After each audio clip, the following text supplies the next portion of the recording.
हाँ जी, चलिए तो आज से अपन स्टार्ट करने वाले हैं न्यू सिलेबस का पेपर नंबर 15 और ओल्ड सिलेबस का पेपर नंबर 16।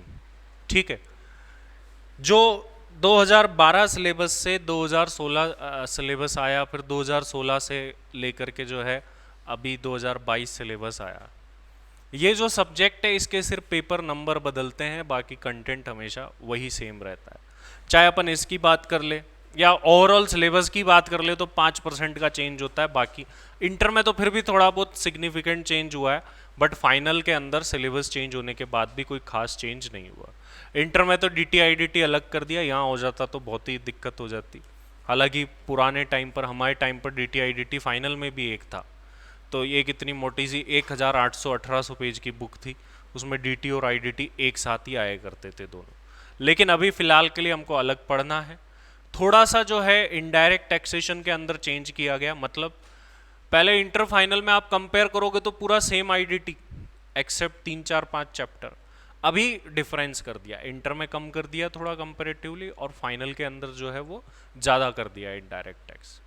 डायरेक्ट टैक्स की मैं बात करूँ तो जो अपन फाइनल का डायरेक्ट टैक्सेशन पढ़ने वाले हैं, ये जो पेपर नंबर 15 नए सिलेबस में है और ओल्ड के अंदर इसी का पेपर नंबर 16 है, दोनों में बिल्कुल सेम टू सेम है, कहीं कोई चेंज एज सच नहीं है। अब इस पेपर की अगर अपन बात करें तो आज अपन देखने वाले हैं कि आखिर अपन को इस पेपर में पढ़ना क्या है, किस टाइप का कंटेंट आता है, क्या क्या चीज़ें आती है, वो अपन इस पेपर के अंदर आज देखने वाले हैं, पेपर नंबर 15 के अंदर। चलिए तो देखते हैं इसके अंदर क्या क्या कंटेंट अपन को पढ़ना है भाई।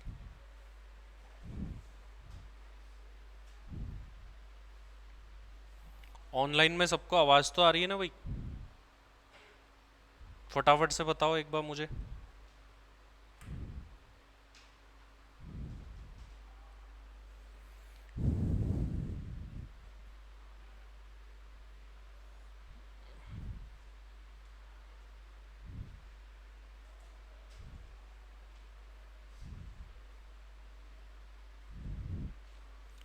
देखिए ये अपना सिलेबस है,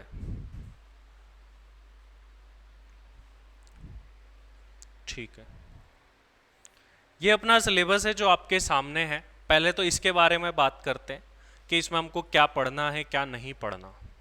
फर्स्ट ऑफ ऑल, फाइनल की डायरेक्ट टैक्स अगर आप पढ़ रहे हैं तो आपसे एक्सपेक्ट किया जाता है कि इंटर की डायरेक्ट टैक्स आनी चाहिए, जो कि आपको नहीं आती, ठीक है, या भूल गए, दो ही सिचुएशन होती, तो अपन को वो भी पढ़नी पड़ेगी पहली चीज़।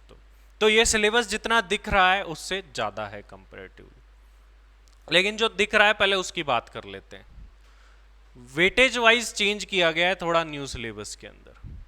ओल्ड सिलेबस में जहां सेक्शन ए 70% मार्क कवर करता था, वहीं अब वो 60% मार्क्स ही कवर करता। तो सर कुछ हटा दिया होगा? कुछ भी नहीं हटाया।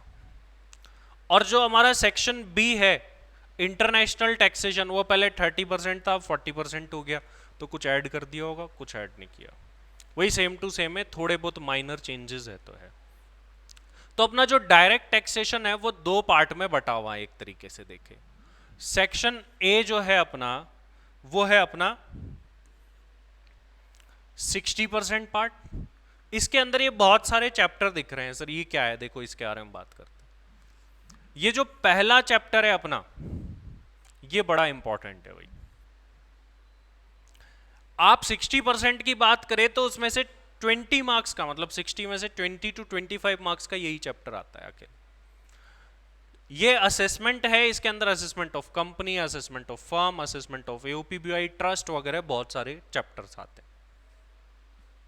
इसके अलावा इसमें जो अगला पार्ट है वो ये है असेसमेंट प्रोसीजर का मेनली, जिसमें रिटर्न फाइलिंग की ड्यू डेट्स, रिटर्न टाइम पर फाइल नहीं किया तो क्या होगा, ठीक है, और रिटर्न फाइल करने के बाद क्या प्रोसेस होती है, पेनल्टी, प्रोसिक्यूशंस वगैरह सब कुछ इसके अंदर आते हैं।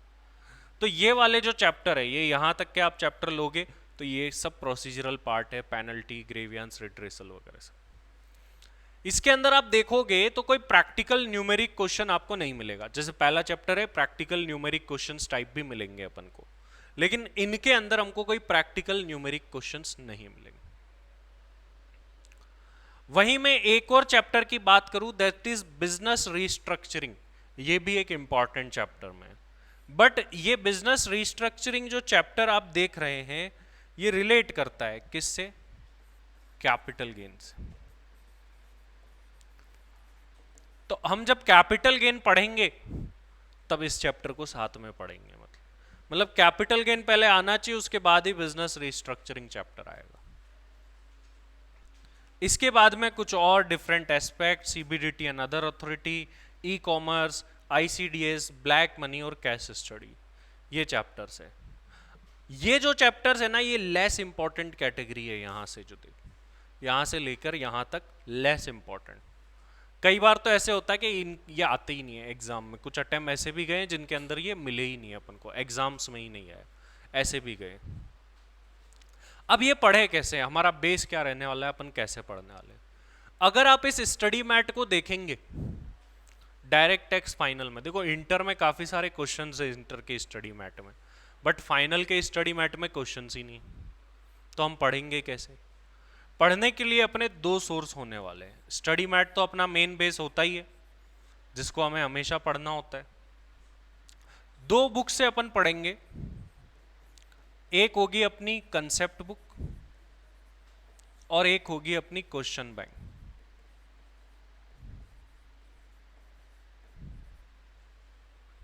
ये दो बुक से अपन को पढ़ना होगा। है किसी के पास आपके पास बुक है क्या? कंसेप्ट बुक ही होगी दोनों का। क्वेश्चन बैंक लिया हो ऑफिस से हो तो। देखो ये एक कंसेप्ट बुक है जो आपके पास में होनी चाहिए, आपको मिलेगी। ये वॉल्यूम 1 है उसका, ऐसे ही वॉल्यूम 2 है। तो दो वॉल्यूम्स ऐसी ऐसी बुक के हैं। इसके अंदर अपन देखेंगे तो काफ़ी सारे चैप्टर्स वॉल्यूम 1 के अंदर। अब मैंने जो ये कंसेप्ट बुक्स बनाई है वो इस तरीके से बनाई है कि इसमें ना सिर्फ ये फाइनल के चैप्टर दिखेंगे आपको, बल्कि इंटर के भी चैप्टर दिखेंगे जो फाइनल में पढ़ने पड़ते हैं। तो वो भी इसके अंदर इंक्लूड रहने वाले। पहली चीज, जैसे इस पार्ट के अंदर अपन देखें तो टोटली आपको 10 चैप्टर दिखेंगे। तो ये 10 चैप्टर्स जो है आपके यहां पर है। इसी तरीके से इसका वॉल्यूम 2 है, उसके अंदर भी आगे के चैप्टर्स हैं। यहीं पर पड़ा हुआ दिख गया, ये रहा। ये वाले ये तो बुक लाते ना, बुक होगी, ये तो वो हो गया, हटा दिया इसको। ये जो है ये वॉल्यूम 2 है अपना। ये वॉल्यूम नंबर 2 में अगर मैं देखूं तो चैप्टर स्टार्ट होंगे 11 से। चैप्टर नंबर 11 से लेकर के इसमें ही बड़े सारे चैप्टर है और चैप्टर नंबर 32 तक है। इसमें इतने सारे चैप्टर होकर के भी ये लगभग उसके बराबर या उससे थोड़ा छोटा ही है ये। क्यों? इसमें है थियोरेटिकल वाला ज्यादा कंटेंट। लेकिन आप ये ध्यान रखना, इनमें दोनों बुक में क्वेश्चन नहीं है, ये सिर्फ कंसेप्ट है जो अपन को पढ़ने हैं। ये तो बात हुई कंसेप्ट्स की। तो कंसेप्ट अपन को कहाँ से पढ़ने? देखो हमारा स्टडी मैट है, ठीक है, लेकिन स्टडी मैट तो क्या एक्सपेक्ट करके बना हुआ है कि तुमको इंटर का सब आता है, बट इंटर का हमको पढ़ना पड़ेगा। जैसे पीजीबीपी है, इसके अंदर है ही नहीं, कहीं ढूंढ लो, देखो नाम ही नहीं है पीजीबीपी का। कैपिटल गेन का कहीं नाम ही नहीं है। Deduction, set of, carry forward का कहीं नाम ही नहीं है। मतलब ये चैप्टर जो बने हुए ये एक्सपेक्ट करते हैं कि आपको वो तो आता होगा, उसके बाद में ही आप ये आगे बढ़ो। तो अब करे क्या? देखो दूसरी चीज हमारे जो पढ़ते टाइम प्लानिंग रहने वाली है, वो प्लानिंग ये है कि हमको ज्यादा से ज्यादा मार्क्स कवर करने हैं। तो हम इस तरीके से पढ़ेंगे कि कम से कम समय में ज्यादा से ज्यादा नंबर का कंटेंट पहले कर लिया जाए। अगर अपन बात करें, आप देखो कम समय में ज्यादा मार्क्स कैसे कवर कर सकते हैं सर? आप यहां पर एक कंटेंट देखो, ये इंटरनेशनल टैक्सेशन 40 मार्क्स का है और वो इतने सारे चैप्टर मिला के 60। हालांकि international taxation is a group of chapters. देखो ये अपना सेकंड सोर्स रहेगा। ये अपनी क्वेश्चन बैंक है, ये जैसे क्वेश्चन बैंक का वॉल्यूम 2 है, ऐसे ही वॉल्यूम 1 है। इस पूरी बुक के अंदर आपको क्या मिलेंगे? इसमें क्वेश्चन ही क्वेश्चन होंगे। जहां केस स्टडी से रिलेटेड बातें, वो केस स्टडी से रिलेटेड बातें होगी। तो इस बुक के अंदर जो है अपन को क्या पढ़ने हैं? क्वेश्चंस। तो इस बुक से तो कंसेप्ट पढ़ना होगा, कंसेप्ट बुक से, और फिर उससे क्वेश्चंस करने होंगे। तो ऐसी टोटल 4 बुक है, 2 वॉल्यूम आपके कंसेप्ट बुक के और 2 वॉल्यूम क्वेश्चन बैंक के। क्यों क्वेश्चन एक्स्ट्रा क्यों है? क्योंकि इसमें क्वेश्चन है ही नहीं। और ये जो क्वेश्चन बैंक्स है, इनमें अपने मॉड्यूल के सारे क्वेश्चंस इंक्लूडेड है, और उसके अलावा एक्स्ट्रा क्वेश्चन भी है जो अपन को करने पड़ेंगे ऑप्शन में। आप दूसरे सब्जेक्ट में जाओ, एसएफएम कॉस्टिंग, वहां पर है काफी सारे क्वेश्चन, बट इसके अंदर क्वेश्चंस नहीं है। प्रॉब्लम तो वो अपन को कवर करना है। अब ये वाला टॉपिक आप देखोगे ना, इंटरनेशनल टैक्सेशन, जो कि हमारा 40% मार्क्स कवर करके चलता है। कंपेरेटिवली इतना बड़ा नहीं है, लेकिन फिर भी बड़ा है। लगभग 1 महीना इसके अंदर लगता है अपन को, 1 मंथ का ये होता है ये कंटेंट। बट 1 महीने में 40 नंबर कवर हो गए आपके, और बाकी जो है 3-4 महीने में 60 नंबर। तो आप सोच के देखो कि ये 40 नंबर स्कोर करना कितना आसान है। तो सबसे पहले मेरा टारगेट यही होने वाला है कि इस 40 मार्क्स को अपन सिक्योर करेंगे। तो पहले तो अपन बेसिक्स पढ़ेंगे, बेसिक्स पढ़ने के बाद ये चैप्टर पढ़ेंगे, और ये चैप्टर जब पढ़ेंगे अपन, तो इसमें एक खास बात ये और है कि आपको इंटर के चैप्टर लर्न होना जरूरी नहीं है, मतलब इंटर से इसका कोई रिलेशन नहीं आएगा। तो इसीलिए पहले अपन इस चैप्टर को कवर करेंगे। आपके लिए नया कंटेंट है, यही कंटेंट हार्ड भी माना जाता है, ठीक है, और यही कंटेंट बहुत आसान भी लगेगा आपको। बहुत अच्छा चैप्टर है और लॉन्ग चैप्टर है, ये ध्यान रखिए। तो इस चैप्टर को बड़े ध्यान से पूरा करना है। अगर आप आने वाले 1 महीने तक इसको सीरियसली पढ़ लेते हैं तो अपने 40 मार्क्स तो सिक्योर हो गए। ऐसा बिल्कुल मत समझना कि कई बार क्या होता है कि इनको फास्ट ट्रैक करा दिया जाता है, 5-7 दिन में पूरा चैप्टर करा दिया, और 40 नंबर 5-7 दिन में हो सकते हैं क्या? आप सोच के देखो। तो ये चीज ध्यान रखना। अब इसके अलावा मैं ऊपर वाले पार्ट की बात करूं, अपना जो सिलेबस है, इसके अंदर क्या क्या इंपॉर्टेंट चीजें हैं। ये वाला पार्ट, जैसा कि मैंने बताया, 20 to 25 मार्क्स तो यही पार्ट आ जाएगा। उसके बाद में मैं यहां से अगर मैं स्टार्ट करूं, ग्रेवियंस पेनल्टी ये वाला, और इसके अलावा तो कुछ नहीं। ये वाला जो पार्ट है वो 10 to 15 मार्क्स का आता है ऑल एन एवरेज। किसी अटेम्प्ट में ज़्यादा भी हो सकता है, किसी में कम, बस 10 to 15 marks all an average इसके रहते हैं। ये पूरा थियोरटिकल कंटेंट है। इसके अलावा बिजनेस रिस्ट्रक्चरिंग में बता चुका हूँ, डिफरेंट एस्पेक्ट में कुछ भी नहीं है। ऐसा सीबीडीटी एंड अदर अथॉरिटीज भी थियोरटिकल, ज़्यादा कुछ नहीं है। ई कॉमर्स मतलब इक्वलाइजेशन लेवी का एक अलग से चैप्टर है। और ये जो चैप्टर तुमको दिख रहे हैं इतने नहीं है, इनके अंदर भी और चैप्टर्स है। ऊपर से हमको देखने में कम लगता है, तो जैसे मैंने बुक में डाल रखे हैं अपन को टोटल कितने चैप्टर बताए मैंने, अभी दिखने में तो इतने से ही है, और मैंने आपको देखो वॉल्यूम 2 में जाकर के खत्म हो रहा है चैप्टर नंबर 32 पर, और यहां पर दिखने में बड़े कम चैप्टर्स है। तो ये आपका माइंडसेट पहले से करके रखना, चैप्टर बहुत सारे हैं, और देन एट द एंड अपन पढ़ेंगे केस स्टडी। अभी ऑनलाइन एग्जाम में केस स्टडी का इतना कोई क्वेश्चन ही नहीं आया, इतना क्या आया ही नहीं। जो ऑनलाइन एग्जाम हुए अभी, वहां पर केस स्टडी आई नहीं। सेक्शन डी आता था, बट वो उस टाइप की केस स्टडी नहीं थी। केस स्टडीज अब वापस से इंपॉर्टेंट हो गई है। अभी 2 अटेम्प्ट से तो आना ही बंद हो गया था, जिसमें क्या होता है कि पास्ट के कुछ केस लॉज हो रखे होते हैं, उनका रेफरेंस लेके हमको आंसर करना होता है। उसी टाइप का सेम केस बनाते हैं आपके सामने एग्जाम में, फिर आपको बोलते हैं कि भाई इसमें क्या करना चाहिए। तो अगर आपने वो केस पढ़ा हुआ होगा तो उसका रेफरेंस लेके आप आपका डिसीजन दे पाएंगे ये केस लॉज के अंदर। तो अगर अपना सिलेबस देखें तो कितने पार्ट में बट गया है, कितना टाइप है, वो अपन अब देखते हैं। ये बातें आप मेरे सामने नोट भी कर लेंगे साथ में। पेपर नंबर 15,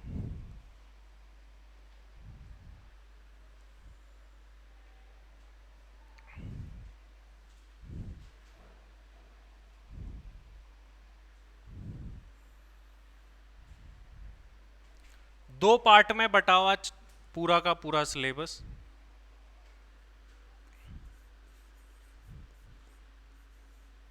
पार्ट ए, इसके अंदर क्या क्या इंपॉर्टेंट चैप्टर्स है वो मैं आपको बताऊंगा, जो पहला टारगेट रहने वाला अपना। And another one is part B.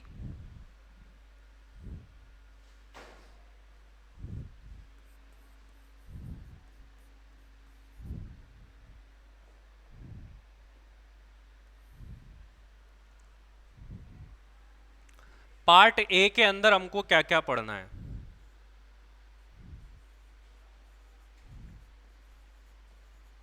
Assessment procedure,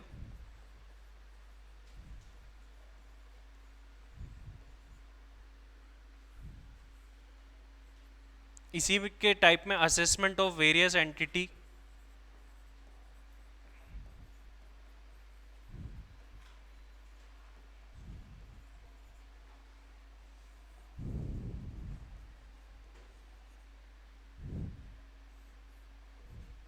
इसके अलावा कुछ चैप्टर जो आपको दिखते नहीं है लेकिन पढ़ने हैं अपन को। पीजीबीपी बहुत ही इंपॉर्टेंट चैप्टर,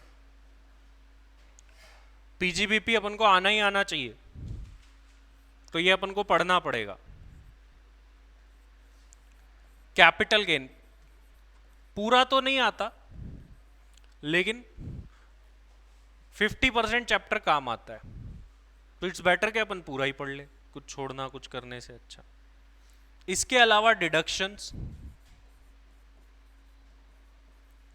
वो अपन को पढ़ने पड़ेंगे।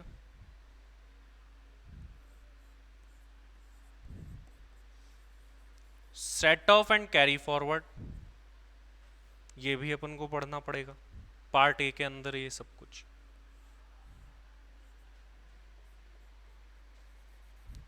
इक्वलाइजेशन लेवी,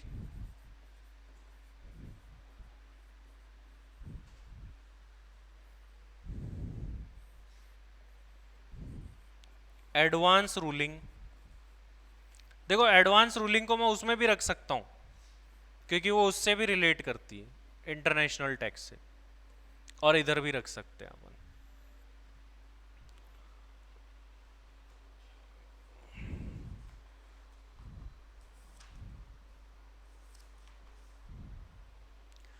टीडीएस भी एक इसमें इंपॉर्टेंट चैप्टर है। असेसमेंट तो अपन सारे देख ही चुके, बाकी रिटर्न एंड ऑल को तो हम असेसमेंट प्रोसीजर में बोल दें।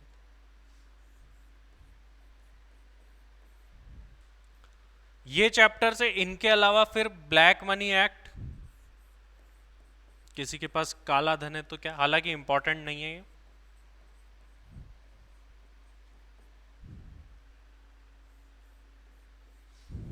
केस लॉज ये अपना पहले टारगेट होने वाले हैं।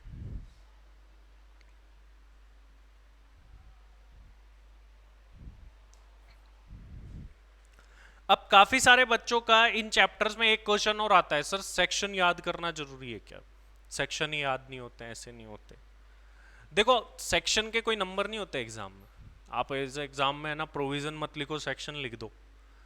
आपसे कोई चीज पूछी, आपने लिख दिया सेक्शन 50, स्लम सेल पूछा वहां लिख के आ गए 50 भी, कितने नंबर मिलेंगे? कुछ भी नहीं मिलेगा। तो ज्यादा इंपॉर्टेंस किसकी है? प्रोविजन की है। सेक्शन इज जस्ट नंबर है। नंबर कैसे भाई? जैसे आप क्लास में बहुत सारे लोग हैं, अब मैं हर एक जने का नाम नहीं जान सकता, हो सकता है ठीक है, या मैं हर एक जने को पर्सनली नहीं जानता, तो स्कूल में भी आपका क्या बना देते थे? Roll number, roll number 1। Exam देना है तो क्या बना देते थे? एग्जाम के रोल नंबर। आईसीएमआई ने क्या बना रखा है? आपका रजिस्ट्रेशन नंबर। ऐसे ही ये जो प्रोविजन है इनके रोल नंबर सेक्शन है। सिंपल से मतलब सेक्शंस क्यों बनाए गए? ताकि कंटेंट को सिस्टमेटिक किया जा सके, इसीलिए बनाए हुए सेक्शन। जितना आप याद हो सकता है उतना ही याद करना है, जबरदस्ती बैठ करके हमको लर्न नहीं करना सेक्शन। कुछ सेक्शन काम के ही नहीं होते, तो वहां पर अपन जाएंगे। जैसे असेसमेंट प्रोसीजर में काम के सेक्शन होते हैं, टीडीएस में काम के सेक्शन है, डिडक्शन में काम के सेक्शन है, वहां पर अपन को पढ़ना भी पड़ेगा। आप इंटरमीडिएट लेवल पर अगर देखें तो मेनली अगर मेजरली देखें तो आप सेक्शन 90 तक का कंटेंट पढ़ के आते हैं। उसमें आप क्या करते हैं? पहले तो बेसिक्स पढ़ते हैं, फिर सेक्शन 5, 6 एंड 9 का रेजिडेंशियल स्टेटस पढ़ते हैं, उसके बाद में एग्जम्प्टेड इनकम्स वगैरह जो कि दूसरे चैप्टर्स में ही आ जाती है जनरली, एग्जम्प्टेड इनकम्स पढ़ते हैं। उसके बाद में सेक्शन 15 से 17 आप इनकम फ्रॉम सैलरी पढ़ते हैं। फिर उसके बाद में आप हाउस प्रॉपर्टी पढ़ते हैं 22 से लेके 27। फिर उसके बाद में आप पीजीबीपी पढ़ते हैं 28 से लेकर के 44 तक। फिर हम उसके बाद में कैपिटल गेन पढ़ते हैं 45 से लेकर 55 तक। फिर हम उसके बाद में अगला चैप्टर पढ़ते हैं अदर सोर्स 56 से लेकर 59 तक। फिर हम क्लबिंग पढ़ते हैं 60 से लेकर के 65 तक। फिर हम इसके बाद में अनडिस्क्लोज्ड इनकम या फिर आपकी जो इनकम छुपाते हैं, इवेजन करते हैं, उनसे 68 से लेकर 69 डी तक वो पढ़ते हैं। फिर 70 से लेकर 80 तक हम set of and carry forward पढ़ते हैं। फिर 80 से लेकर हमारे डिडक्शन चालू हो जाते हैं, ATC वगैरह। ये कंटेंट हमने पढ़ा है मेनली वहां पर इंटरमीडिएट के अंदर। फाइनल में ये तो हमको आना ही चाहिए, इसके आगे का भी आना चाहिए, मतलब अपनी जर्नी इससे आगे की है। फाइनल में थोड़े सेक्शन और आए थे, 139 की सीरीज आई थी आपकी, रिटर्न फाइलिंग की ड्यू डेट 139 सबसेक्शन 1, ठीक है, लॉस रिटर्न 139 सबसेक्शन 3 इंटर में जो आए थे, 139 सबसेक्शन 4 5 9 ये आए थे आपके, ठीक है, belated return, revise return, defective. तो मेनली 90 तक की सीरीज हम पढ़ते हैं और एक ये 139 की सीरीज इंटर में पढ़ लेते हैं। बट इससे हट करके काफी सारे सेक्शंस और हैं जो कि अपन फाइनल में पढ़ने वाले। लेकिन फाइनल के आप ये जो आगे के जैसे ये असेसमेंट है, ये असेसमेंट तुमको कब आ पाएगा?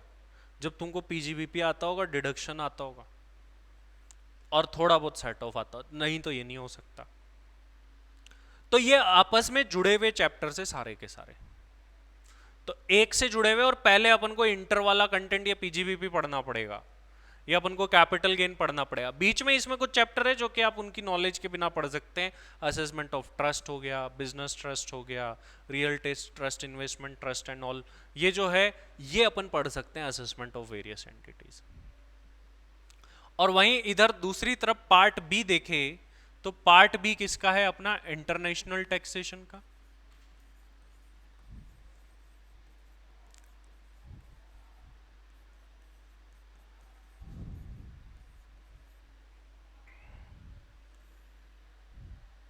इंटरनेशनल टैक्सेशन और अच्छा है, पहले 30 मार्क्स का होता था, तो मैं बताऊं तो भी वे 40 का आता था। मतलब आप पेपर उठा के देखोगे तो पेपर में ऑप्शंस भी तो आते हैं। पेपर जनरली फाइनल का 128 मार्क्स का बना करता है ऑफलाइन पैटर्न में, ऑप्शंस मिला करके। तो मतलब कोई ना कोई तो ऐसे चैप्टर्स होंगे जिनको ज़्यादा मार्क्स का देना पड़ेगा।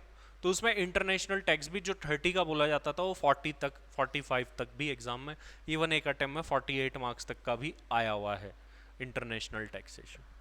अब इंटरनेशनल टैक्सेशन में हमको क्या क्या पढ़ना है? इसके अंदर भी कंटेंट है जो कि अपन को पढ़ना होगा, और पहले अपन बेसिक्स पढ़ने के बाद में यही स्टार्ट करेंगे पहले, क्योंकि हमारा टारगेट है मार्क्स स्कोर करना, नंबर आने चाहिए, ठीक है। और नंबर पहले हम कम टाइम में ज्यादा मार्क्स कैसे स्कोर कर सकते हैं, पहले इस पार्ट को पढ़ के, और इंटर वाले कंटेंट से इसका लेना देना भी नहीं, नया कंटेंट भी, तो पहले अपन इसी को पढ़ेंगे। अब इसके अंदर अगर अपन देखें तो काफी सारे चैप्टर्स है जो कि मिक्स होके आते हैं। जैसे पहले मैं बात करूं तो DTAA,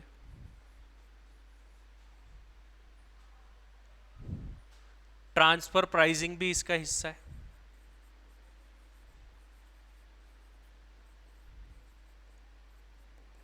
एक चैप्टर आपने इंटर में पढ़ा था, रेसिडेंशियल स्टेटस, वो भी इसका हिस्सा है। अब एक चैप्टर जिसको हम थोड़ा पहले इतना ध्यान नहीं देते थे, गार, ये भी अब अपन को ध्यान से पढ़ना होगा क्योंकि 40 मार्क्स का हो चुका है चैप्टर। और भी चैप्टर जैसे इक्वलाइजेशन, लेवी, एडवांस रूलिंग आप इसमें मान सकते हो और नहीं भी मान सकते हो, दोनों पॉसिबिलिटीज है।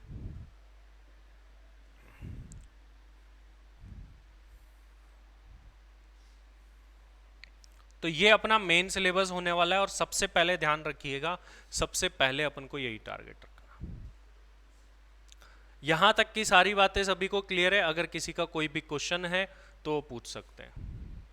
कैसे अपन को पढ़ना है, क्या अपना पैटर्न होने वाला है, वो मैंने आपको यहां पर बता दिया है।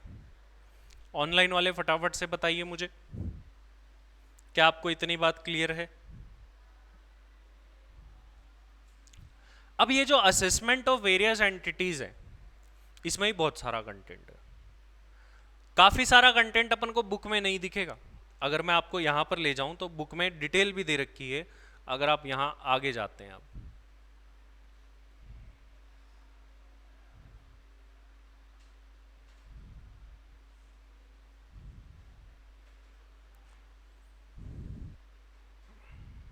ये रहा, डिटेल में दे रखा है, और यहां और दे रखा है।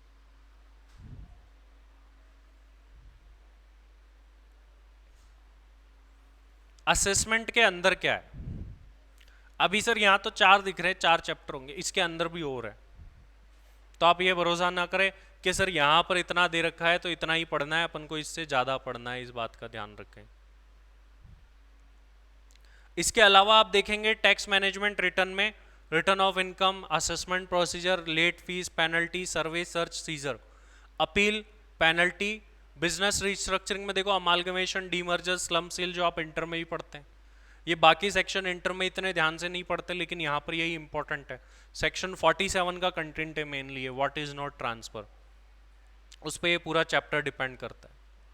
इसके बाद में different aspect of tax planning ज़्यादा इंपॉर्टेंट नहीं है। इसमें क्या है, tax management, tax planning, tax evasion, ये वाले चैप्टर है।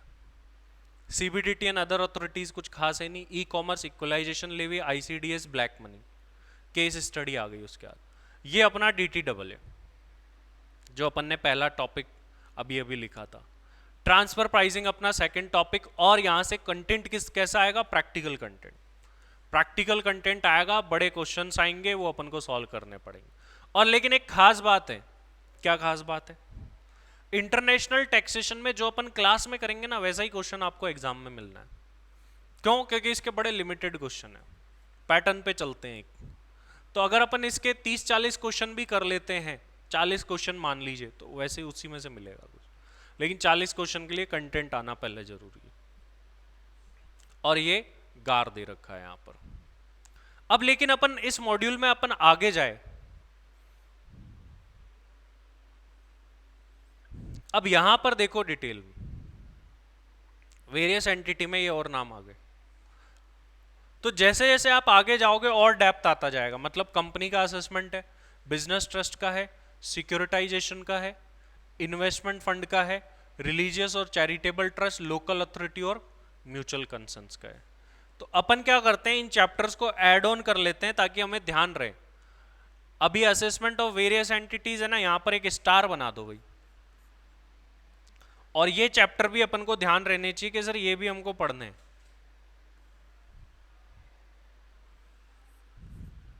इसमें एक अलग से लिखवा दूंगा, मैं यहीं पर लिखा देता हूं, असेसमेंट ऑफ वेरियस एंटिटीज। इसके अंदर हमको क्या क्या पढ़ना है।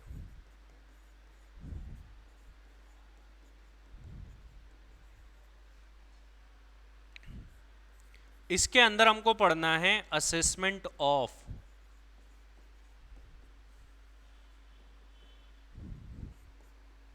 Company,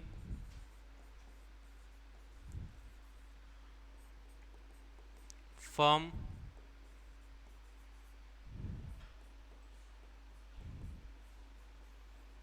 charitable and religious trust. Important है ये, कंपनी भी इंपॉर्टेंट है, फर्म वाला मॉडरेटली इंपॉर्टेंट है।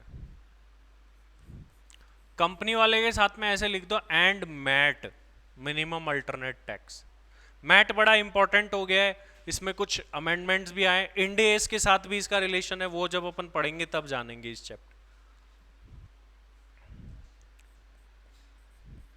Assessment of business trust,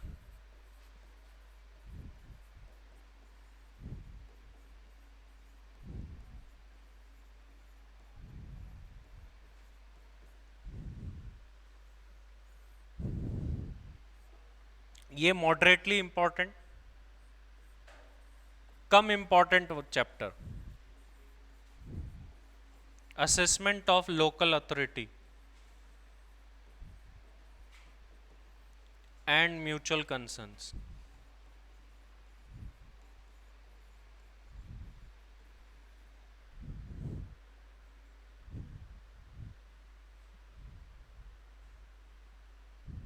securitisation, trust and investment fund, business trust में ही आ गए एक तरीके से। ये मेन मेन अपने असेसमेंट के चैप्टर होने वाले हैं।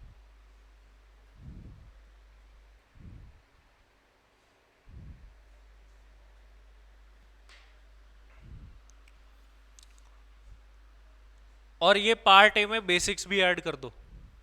बेसिक्स मैंने एज सच ऐड नहीं करा है, पार्ट ए में बेसिक्स भी ऐड कर दो। एमसीक्यू आते हैं वहां से। टैक्स रेट्स वगैरह पढ़ने वाले हैं अपन बेसिक्स के अंदर।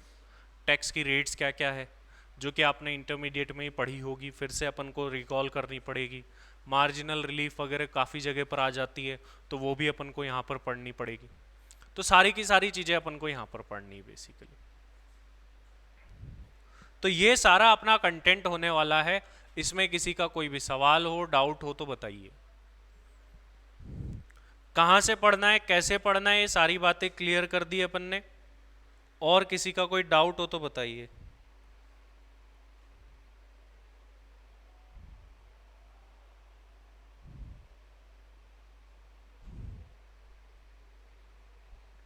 व्हाट इज गार? General anti avoidance rule. General anti avoidance rules.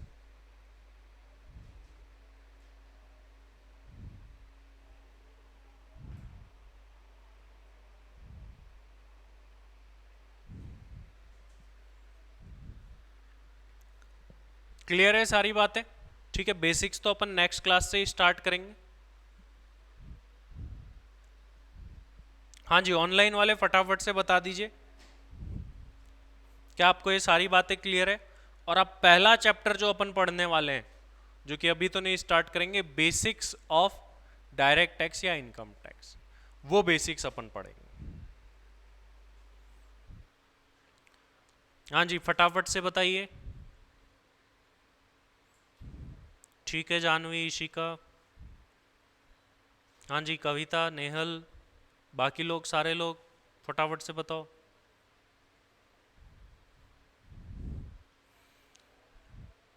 क्या ये सारी बातें क्लियर है या आपको इसमें किसी में भी कोई भी समस्या या डाउट है तो बताओ बताओ।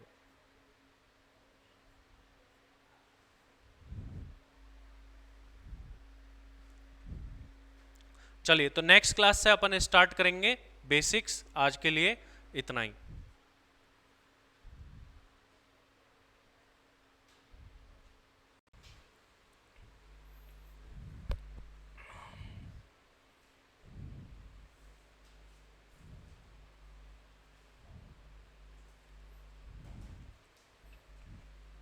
चलिए, तो अपन आगे बढ़ते हैं लास्ट क्लास से। सो इन आर लास्ट क्लास हमने सिलेबस का इंट्रोडक्शन देख लिया था, और आज जो अपन सबसे पहला टॉपिक स्टार्ट करेंगे दैट इज बेसिक्स। बेसिक्स के अंदर अपन को वो बेसिक नहीं पढ़ना जो अपन इंटरमीडिएट लेवल पे पढ़ते हैं।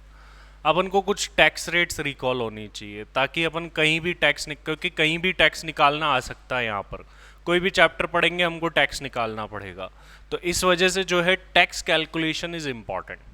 तो tax calculation point of view से हमको ये बेसिक्स वाला चैप्टर पढ़ना है यहाँ पर।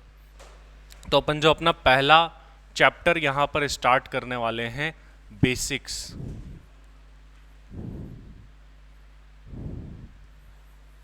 Of direct tax.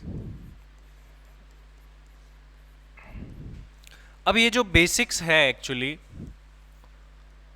ये बेसिक्स में कुछ लिमिटेड कंटेंट पढ़ना है, और लिमिटेड कंटेंट मतलब टैक्स रेट्स पढ़नी है अपन को मेनली, कि टैक्स की रेट्स क्या क्या है। So tax rate point of view से अपन को ये बेसिक्स चैप्टर पढ़ना होगा। अब अपन कहीं भी जाए, चाहे मैं बात करूँ कोई असेसमेंट कर रहे हैं, कंपनी का टैक्स निकाल रहे हैं, इंडिविजुअल का निकाल रहे हैं, इंटरनेशनल टैक्स के क्वेश्चंस कर रहे हैं, वहाँ पे बार बार क्या निकालना पड़ेगा? Tax liability. तो टैक्स लाइबिलिटी निकालने के लिए हमको टैक्स रेट का पता होना बहुत ही जरूरी है। इस वजह से अपन जो है इस टॉपिक को पढ़ रहे हैं। तो बेसिक्स में अपन डायरेक्टली क्या स्टार्ट करेंगे? Tax rates.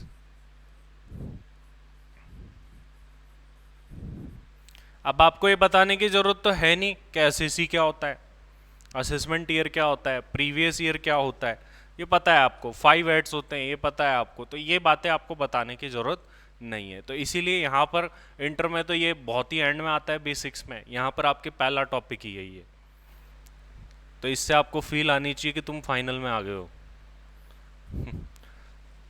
चलो, अब अपन देखते हैं कि टैक्स रेट अपन को क्या पढ़नी है। देखो, टैक्स रेट पढ़ने के लिए अपन को पता होने चाहिए असेसी कितने टाइप के हो सकते हैं, पर्सन कितने टाइप के हो सकते हैं। हम वहाँ पर एक इंटरमीडिएट में अपन पर्सन की डेफिनेशन पढ़ते हैं सेक्शन 2 क्लोज 31 के अंदर। पर्सन में कौन कौन हो सकता है? इंडिविजुअल, एचयूएफ हो सकते हैं, एओपीबीआई हो सकते हैं, एजीपी हो सकती है, लोकल अथॉरिटी हो सकती है, फर्म एलएलपी हो सकती है, कंपनी हो सकती है, आर्टिफिशियल जुडिशियल पर्सन एजीपी वगैरह ये हो सकता है। तो ये इतने टाइप ऑफ पर्सन है, सबके लिए हमको टैक्स रेट पता होनी चाहिए। तो इन्हीं की टैक्स रेट को देखते हैं कि आखिर ये अलग अलग पर्सन्स के लिए टैक्स की क्या क्या रेट्स बनाई गई है, उनको पढ़ना शुरू करते हैं। तो इन जितने पर्सन उतनी टैक्स रेट, बट कुछ पर कॉमन टैक्स रेट्स भी बनाई गई है।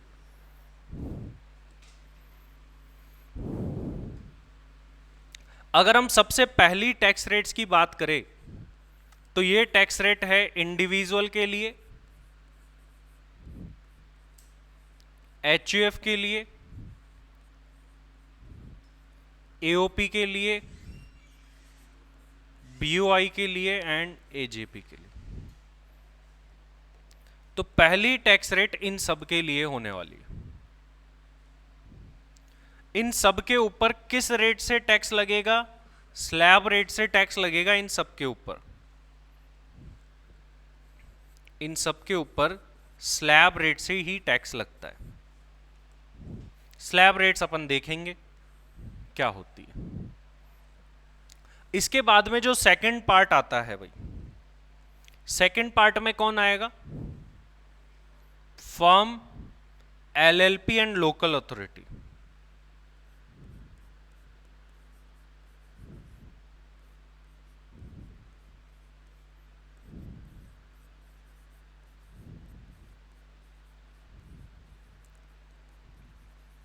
ये आएंगे।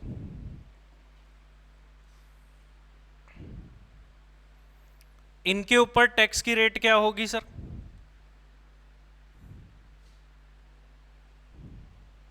इनके ऊपर टैक्स रेट फ्लैट है, सीधी सीधी टैक्स रेट लगती है इनके ऊपर। किस रेट से? 30% की रेट से।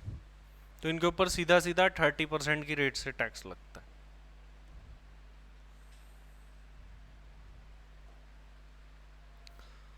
थर्ड, और कोई भी ध्यान रखे ये all in one Sanjeev passbook नहीं बनाएगा, हर एक सब्जेक्ट की अलग अलग कॉपी होनी चाहिए।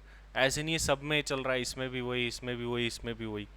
जैसे बचपन में संजीव पासबुक आती थी ना, सारे सब्जेक्ट एक में ही मिल जाते थे, वो काम नहीं करना है तुमको। नेक्स्ट, और अपने फाइनल में ये काफी इंपॉर्टेंट है, कंपनी।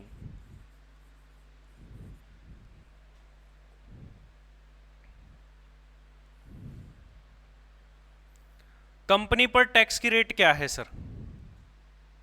तो कंपनीज पर दो दो टैक्स की रेट है, और वैसे और भी है, अभी मैं आपको और बताऊंगा। इंटर में तो आप पढ़ते नहीं हो आप, इंटर में अपन ये दो ही पढ़ते हैं जो अपन जान रहे हैं अभी, लेकिन कुछ स्पेशल टैक्स की रेट्स भी है जो कि हम यहां जा आकर के जानेंगे।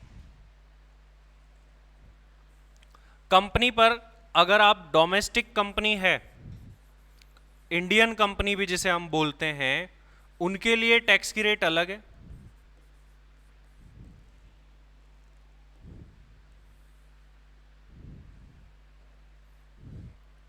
और अगर कोई फॉरेन कंपनी होती है तो उनके लिए टैक्स की रेट अलग है।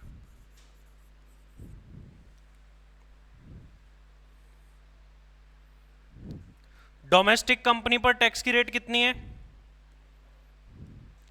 सर? ये भी डिपेंड करता है कि कंपनी छोटी है या बड़ी है।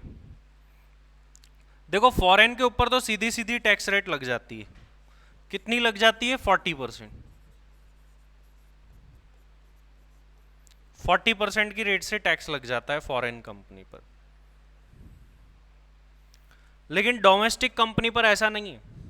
वी नीड टू डिसाइड कि कंपनी छोटी है या बड़ी है। वो भी अपन देखेंगे कि कैसे पता चलेगा कंपनी छोटी बड़ी का। तो डोमेस्टिक कंपनी पर दो दो टैक्स रेट मैं आपको बता रहा हूं, और वैसे और भी होती है जो थोड़ा आगे जाकर आपको बताऊंगा। अगर डोमेस्टिक में स्मॉल कंपनी है, स्मॉल पे स्टार बना लेना। What is the meaning of small? हम स्मॉल ऐसे एक्ट में नहीं लिखा, देखो कोई भी स्मॉल, लेकिन इजी अंडरस्टैंडिंग के लिए अपन बना रहे हैं। और बिग कंपनी,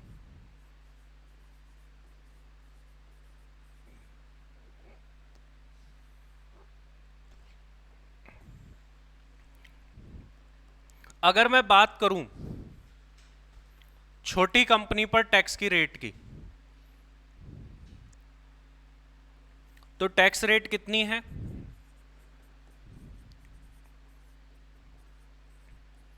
25%।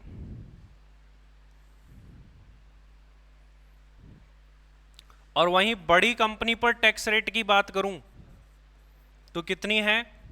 30%। डोमेस्टिक कंपनीज पर ये टैक्स की रेट है। बुक देना एक बार। तो ये आपकी टैक्स की रेट्स है जो कि हमको पढ़नी है। अब इसमें स्लैब रेट्स एंड ऑल वो सारी सब कुछ भी पढ़नी है।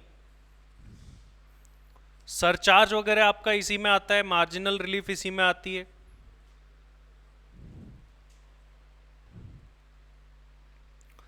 अब बात यह आती है कि सर छोटी कंपनी का मतलब क्या है? छोटी कंपनी को डिफाइन किया गया।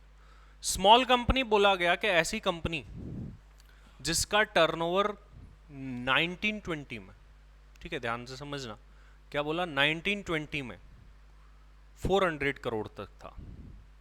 अब इसका लॉजिक भी समझें। सर 1920 क्यों बोला? अभी लॉजिक भी समझते हैं। पहले तो इसका लिख लेते हैं मीनिंग क्या है, फिर अपन समझेंगे।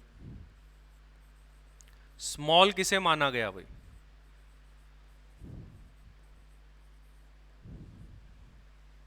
द कंपनी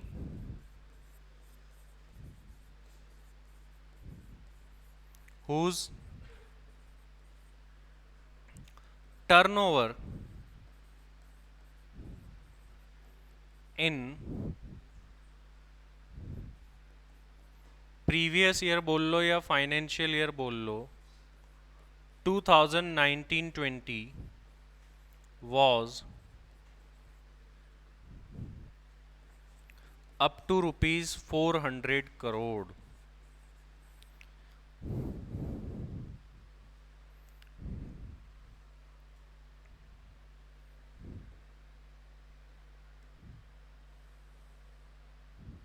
अब यहां पर हमें ध्यान देने की बात है, ये आगे से आगे बढ़ता रहता है। ये 1920 अभी है या पहले था, ये भी चेक करना पड़ेगा हमको, क्योंकि हर साल क्या होता है कि ईयर आगे बढ़ रहा है। आगे से आगे वाला ईयर लेते क्यों लेते हैं? हमारे प्रीवियस ईयर पर डिपेंड करेगा अपन कौन सा वाला ईयर लेना चाहते। जैसे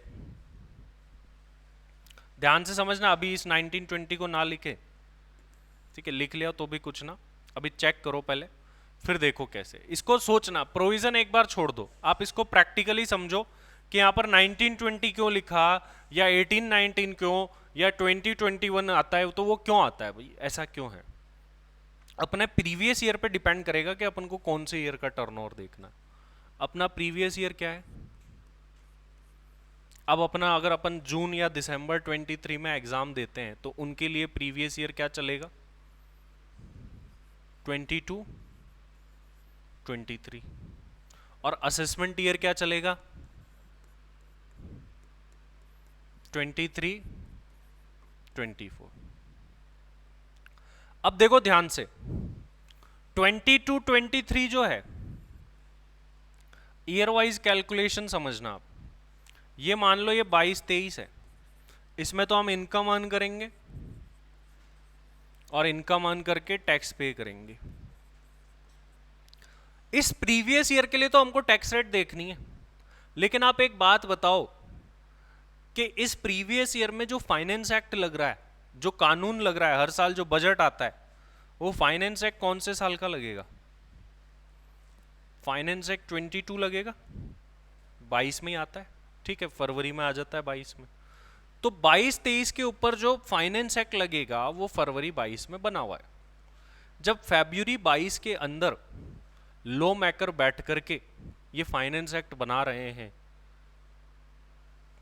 तो क्या वो इस प्रोविजन में 22-23 का टर्नओवर लिख दे? ध्यान से सुनना, वो क्या बोल रहे हैं, टर्नओवर ये पीछे का क्यों लेते हैं, इसका रीजन देख रहे हैं, फिर साल कौन सा आएगा वो भी देखेंगे। हमारा प्रीवियस ईयर 22-23, क्या उसी साल का टर्नओवर देख के टैक्स रेट डिसाइड करे क्या?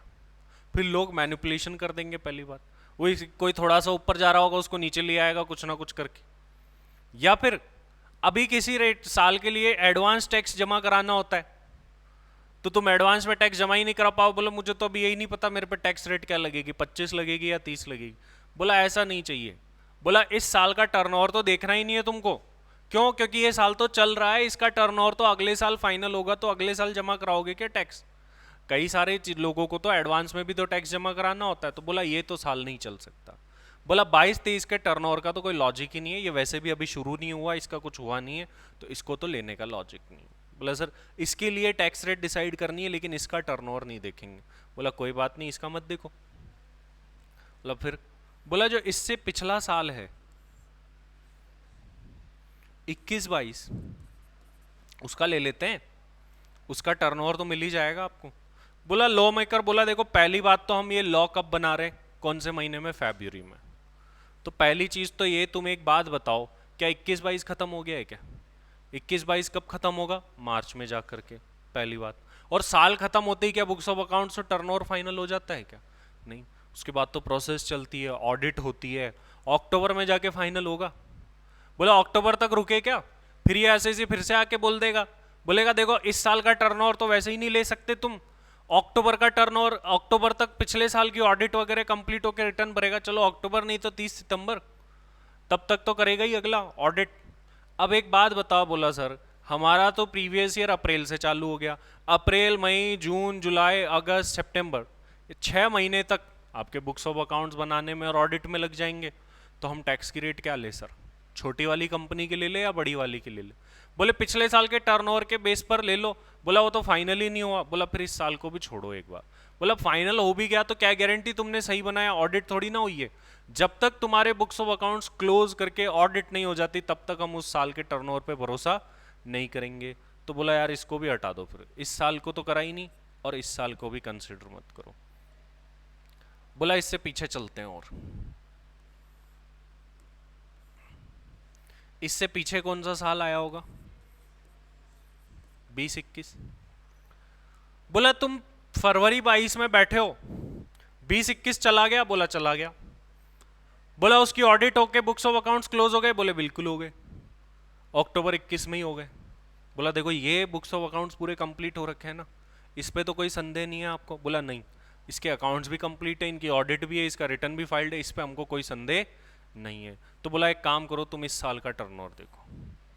तो इस साल की टैक्स रेट है, बट टर्नओवर ना इसका देखा ना इसका देखा, इसका देखा, क्योंकि ये टैक्स रेट डिपेंड कर रही है टर्नओवर पर, और टर्नओवर तभी फाइनल होगा जब बुक्स ऑफ अकाउंट्स बनके उनकी ऑडिट हो गई हो। इस वजह से टर्नओवर किसका देखेंगे अब? लेटेस्ट 20-21 का। इससे पहले किसका देखते थे? 19-20 का देखते थे। तो अब यहां पर भी अमेंडमेंट हो गया है, चेंज हो गया है, तो अमेंडमेंट की वजह से अब यहां पर जो साल आएगा वो 20-21 आएगा।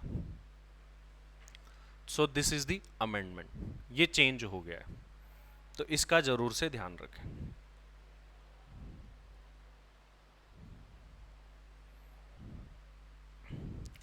क्लियर है ये बात?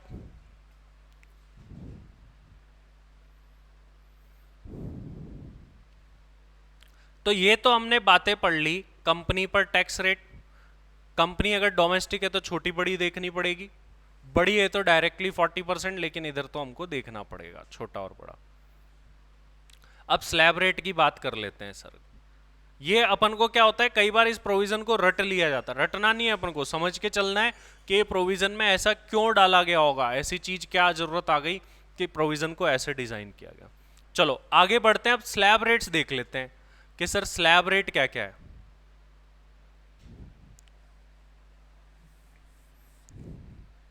अब स्लैब रेट के अंदर क्या है, वैसे तो दो दो ऑप्शन है, दूसरा ऑप्शन भी मैं आपको बताऊंगा। पहले नॉर्मल वाली ओल्ड टैक्स, एक को बोलते हैं ओल्ड टैक्स रिजाइम, एक को बोलते हैं न्यू टैक्स रिजाइम। तो न्यू टैक्स रिजाइम पढ़ेंगे, पहले ओल्ड जो नॉर्मल चलती है मैक्सिमम उसी को पढ़ेंगे। चलो देखते हैं कि स्लैब रेट क्या है सर।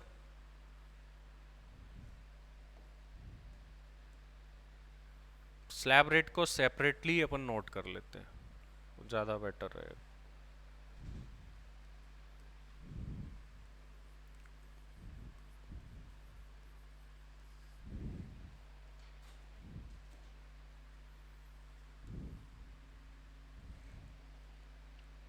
स्लैब रेट के अंदर मेनली हमारी 3 कैटेगरीज होगी।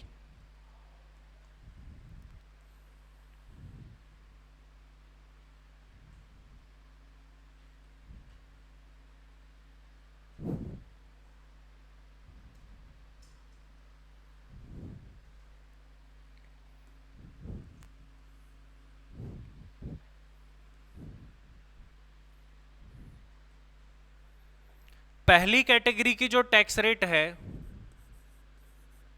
वो इंडिविजुअल, एचयूएफ, इंडिविजुअल पे स्टार बना लेना, एओपी,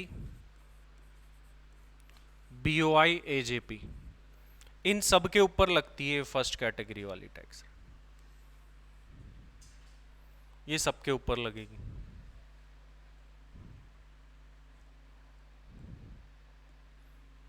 अब सर ये टैक्स की रेट्स है क्या क्या वो देख लेते हैं।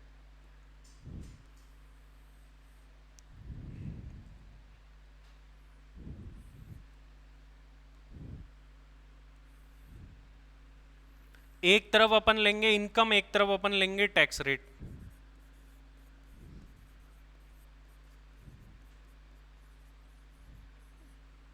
अगर इन लोगों की इनकम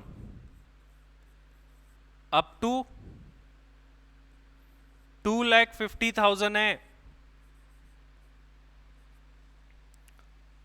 तो टैक्स लगेगा निल रेट से।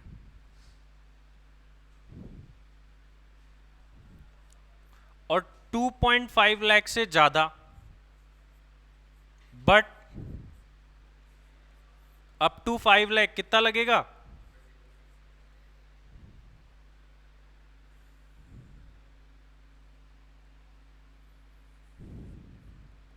%5। और 5 लाख से ज्यादा बट आपकी इनकम अप टू 10 लाख है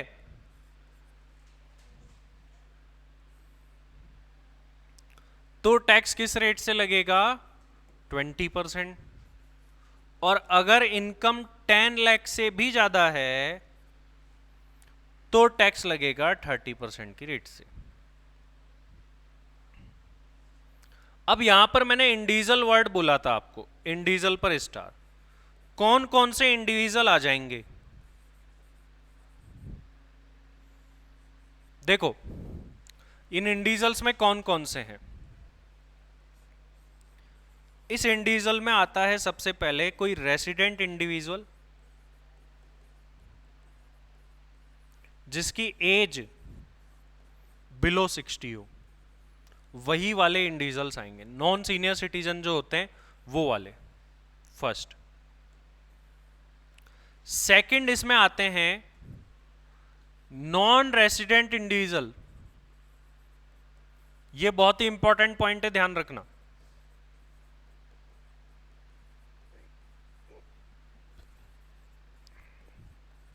ऑफ एनी एज,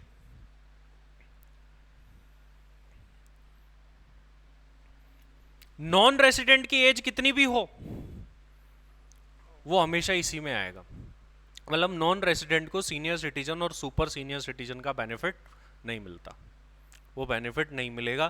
तो whatever the age of non resident उसके ऊपर जो है यही वाली टैक्स रेट। लेकिन रेसिडेंट के ऊपर ये कब लगेगी? जब वो बिलो 60 हो। और मेल फीमेल में कोई फर्क नहीं है, सबके लिए सेम टैक्स रेट है। इधर चलते हैं अब अगली टैक्स रेट किन के लिए आएगी? ऐसे इंडिविजुअल जिनकी एज कितनी हो?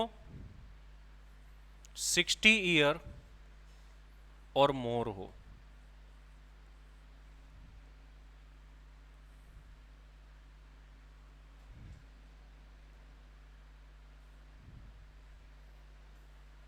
इनके लिए टैक्स रेट देखते हैं क्या है।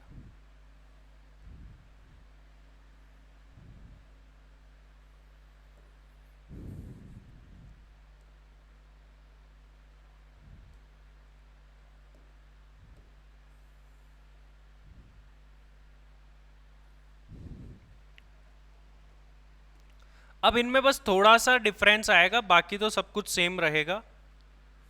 जहां पर नॉर्मल एसएससी के ऊपर 2.5 लाख तक टैक्स नहीं लगता, तो इनके ऊपर बताओ कहां तक नहीं लगेगा?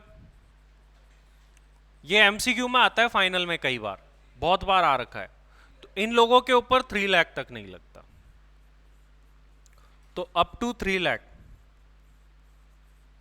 नील, कोई टैक्स नहीं है 3 लाख तक।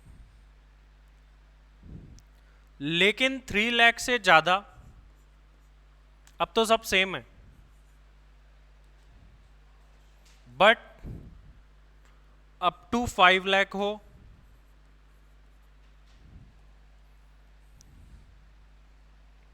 तो टैक्स की रेट 5%, और वहीं 5 लाख से ज्यादा बट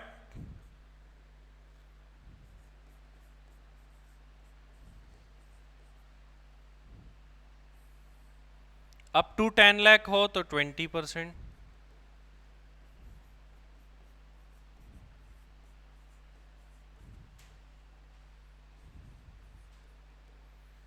और 30%। ये टैक्स की रेट्स हो गई। लास्ट सुपर लिए तो ऐसे इंडिविजुअल जिनकी एज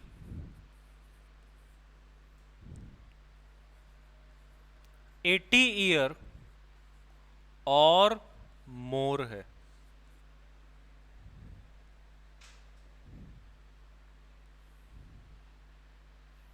इनको अपन बोलेंगे सुपर सीनियर सिटीजन।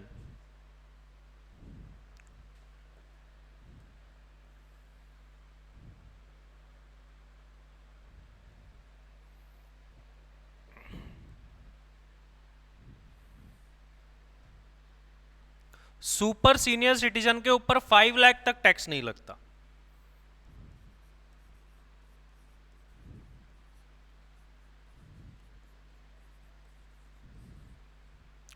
तो यहां पर आएगा अप टू 5 लाख,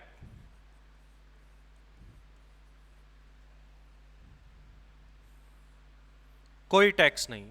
ये एमसीक्यू में बड़ी पूछी जाती है, इसलिए इसको ध्यान रखे, काफी बार फाइनल में एमसीक्यू में पूछा गया। 5 लाख से ज्यादा बट 10 लाख तक, और एक बनेगा बस अबाउट 10 लाख।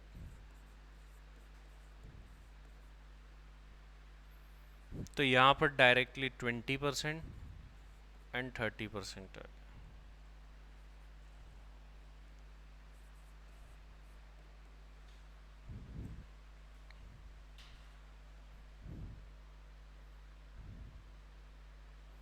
सो ये टैक्स की रेट्स है जो कि अलग अलग असेसीज के ऊपर लगती है। अब इसको प्रैक्टिकली एक एग्जांपल करते हैं, वहां से सीखते हैं ताकि हम इसको यूज करना सीख जाए। बाकी ज्यादा एग्जांपल की आपको जरूरत इसमें है नहीं। तो अब एक एग्जांपल करेंगे और उनमें सीखेंगे। ये सबने नोट कर लिया? किसी का रह गया है तो बताओ। चलिए एक एग्जांपल के थ्रू इन सारी टैक्स रेट को सीखते हैं। अभी टैक्स रेट खत्म नहीं हुई है, अभी अपन न्यू टैक्स रिजाइम वाली टैक्स रेट भी पढ़ेंगे, इसके अलावा सरचार्ज भी पढ़ेंगे, बहुत सारी चीजें हैं पढ़ने। चलो एक काम करते हैं, अब देखो हेल्थ एंड एजुकेशन सेस के बारे में तो बताने की जरूरत है नहीं, फिर भी मैं लिखा ही देता हूं ताकि अपन उसको साथ में ही लिखें। इधर ही आ जाओ।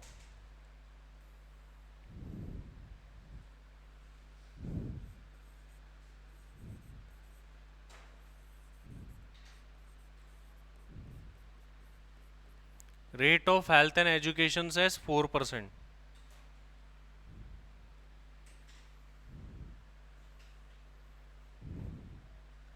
4% कैसे बनता है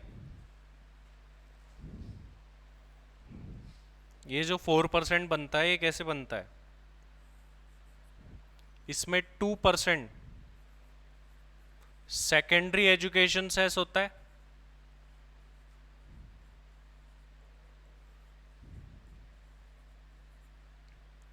इसमें 1% हायर सेकेंडरी एजुकेशन सेस होता है,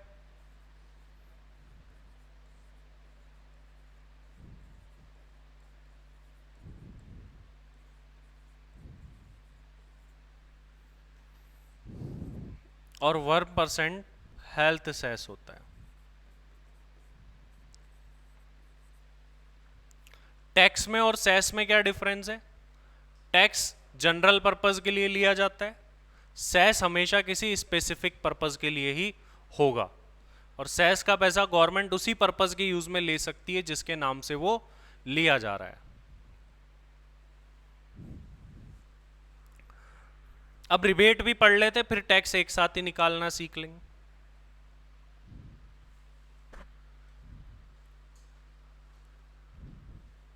कर लिया है नोट सभी ने? अब एक और छोटा सा टॉपिक, ताकि अपन फिर एग्जाम्पल्स कर पाए, और इसको साथ में ही ले लेते हैं। रिबेट अंडर सेक्शन 87 है।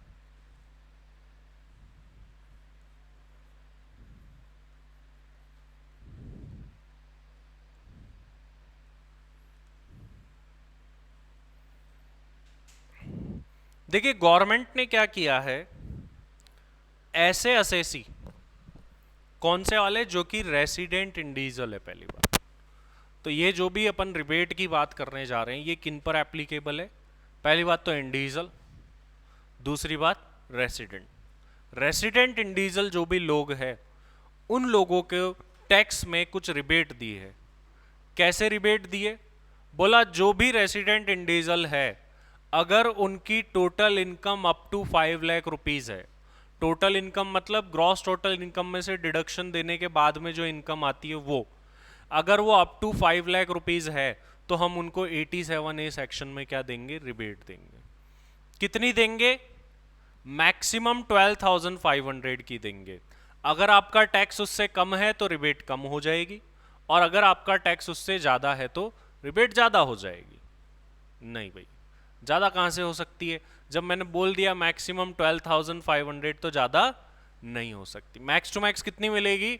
12,500। तो बताओ कभी क्रॉस हो सकती है क्या? नहीं हो सकती, किसी भी कंडीशन में क्रॉस नहीं हो सकती। मैक्स टू मैक्स 12,500 है, इसके ऊपर नहीं जा सकती। टैक्स कम है तो ये कम, बट ज़्यादा है तो ये ज़्यादा नहीं होगी, ये 12,500 पर ही रहेगी, ये मैक्सिमम लिमिट है। ठीक है, किसको मिलेगी? रेसिडेंट इंडिविजुअल को, जब उसकी टोटल इनकम कहाँ तक हो? 5 लाख रुपीज तक हो। कितनी मिलेगी? Max to max 12,500। If tax liability is कम, लेस है तो वो लेस हो जाएगी। तो अपन यूं कह सकते हैं कि एक्चुअल टैक्स लाइबिलिटी और 12,500 विच एवर इज लेस, इन दोनों में से जो भी कम हो उतनी मिलेगी। ठीक है, तो ये रिबेट अंडर सेक्शन 87 है। अब बात आती है सर, ये हेल्थ एंड एजुकेशन सेस से पहले देनी है या बाद में देनी है?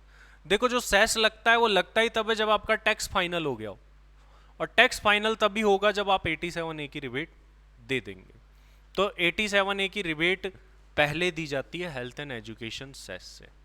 ठीक है, ये ध्यान रखिए। तो कुछ जरूरी बातें। पहली बात, इलिजिबल असेसी, ये सेक्शन की रिबेट किसको मिलेगी? बड़े ध्यान से रखिएगा, एमसीक्यू में पूछा गया ये वाला वर्ड जो मैं लिखने जा रहा हूं, रेसिडेंट इंडिविजुअल। इंडिविजुअल होना चाहिए और वे भी रेसिडेंट।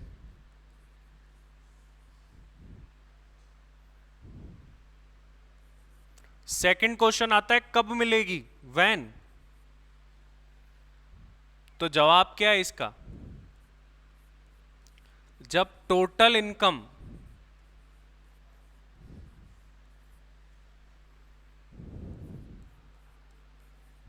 अप टू ₹5 लाख हो।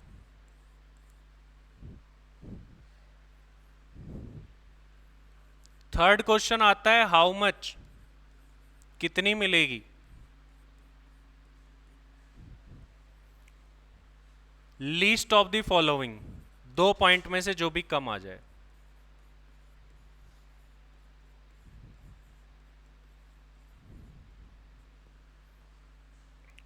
फर्स्ट पॉइंट तो एक्चुअल टैक्स लाइबिलिटी,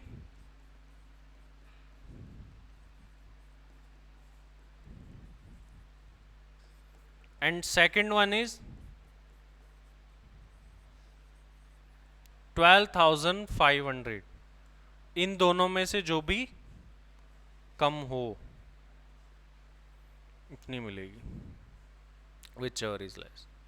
ध्यान में रखने वाली बात क्या है,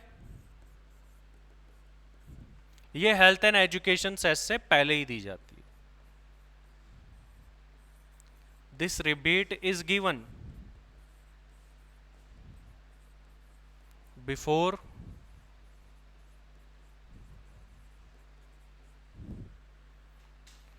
हेल्थ एंड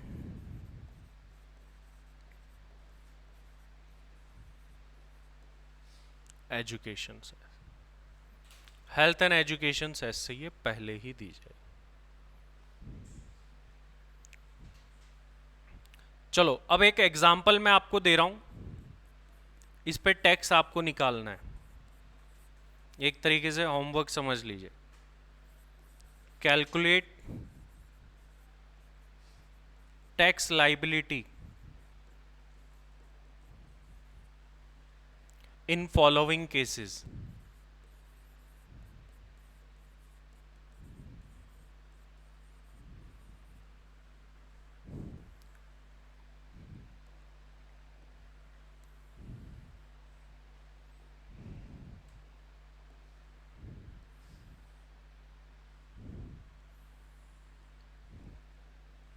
एक तरफ असेसी है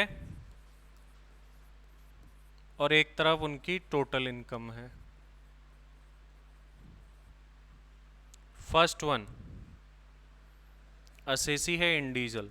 अच्छा कुछ नहीं बताया तो क्या मानना है भाई, रेसिडेंट ही मानना है। 55 ईयर्स, इंडिविजुअल 55 ईयर्स का है, इनकम है 8 lakh. Second one individual, age 68 years, income है 6 lakh. Third one is individual, 40 year, income 4 lakh. Fourth one is company, इसका टर्नओवर 2021 में 300 करोड़ था,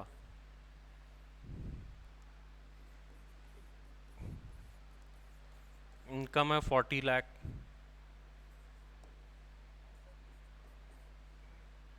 फिफ्थ वन इज LLP,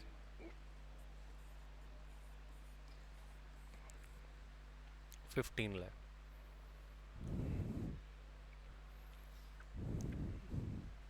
एक और लिख लो लास्ट,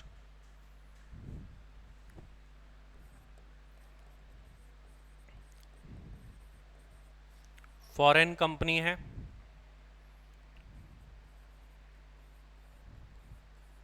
इनकम है 28 लाख।